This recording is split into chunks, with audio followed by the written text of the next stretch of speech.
generally accepted that much of our explicit long-term memory functions by semantic or word associations, and the words interact in such a way to make a memory.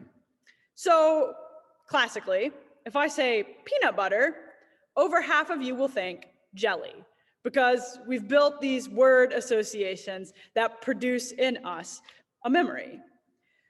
But every time you learn something new or you build an experience about peanut butter, you add to your memory. So maybe it's not just jelly, but you eat Jif particularly. So when I say peanut butter, you imagine yourself with the jar of Jif spreading it on. It's actually that when we do that, we build new paths to the memory. We create new layers to it. Another example, right? I'm 5 years old, and someone says, Montana. I have an abstract idea about Montana. I picture it on a map, right? But today, if you say to me, Montana, I have layers of new experiences for that memory. So I picture a Glacier National Park, and I can feel my feet on the trail, and I pretty much just wish I were there. It's new paths to the same memory. The technical term for this is synaptic plasticity. You didn't know you were going to get a neuroscience lesson tonight, but happy Maundy Thursday. Synaptic plasticity basically means creating new paths to memories, largely based on experience. I submit to you that Holy Week is about synaptic plasticity, that it's about the creation of new paths to old memories, making them richer. Here's what I mean. We return to Holy Week every year. We remember the stories and the scriptures easily. We picture Jesus walking the way of the cross. We picture Jesus in the garden. We can even maybe remember the words associated with the Last Supper. We picture what's happening to Jesus in those moments. We have the word memories.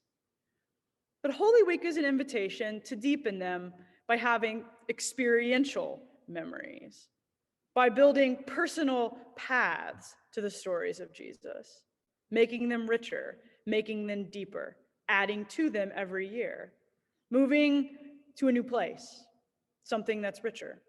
So that when we think of the memory of Jesus going to the cross, it's layered with our own experiences.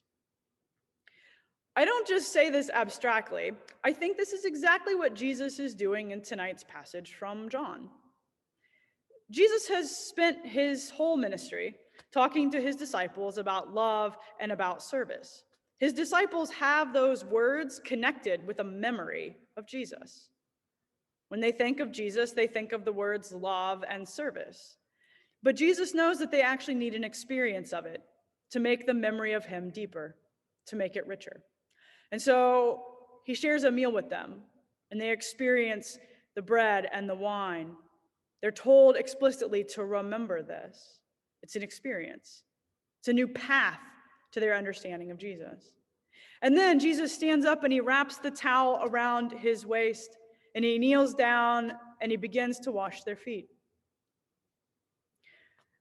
And what Jesus is doing is adding to their memory of what service is. Now it's not just a word association. When they think of Jesus and they think of service, they'll remember having their feet washed.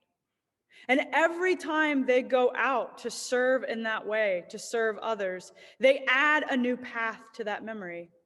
They add an experience that makes it more concrete, that makes it richer, that increases their understanding of it. Holy Week invites us to build experiences on our memories of Jesus, to know these stories and have them in our memory, but to have new paths each time we come to Holy Week, so that then they're not just abstract. We're not just remembering the past. We have our own experiences of service. So when we think about and we remember Jesus washing feet, we think about the times we have had our feet washed.